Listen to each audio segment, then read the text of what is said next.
RT e um ponto final. Tipo, ela é muito pequenininha, muito mini, quase ninguém sabe que eu tenho essa tatuagem. Ponto Rio, eu tenho essa borboleta aqui, eu tenho esse 1988, que é data de nascimento da minha mãe. Atrás da coxa eu tenho Não Confie em Ninguém, Não Acredite em Ninguém, só que em inglês. Eu acho essa tatuagem linda também, a fonte dela, tudo. E por último, gente, que é difícil de eu mostrar pra vocês, eu tenho essa daqui, ó.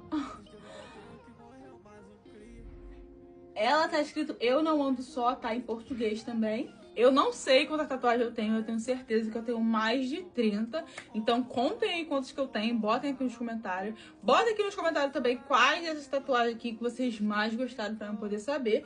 E é isso! A próxima, vocês não estão nem preparados pra ver onde que ela vai ser, meus amores.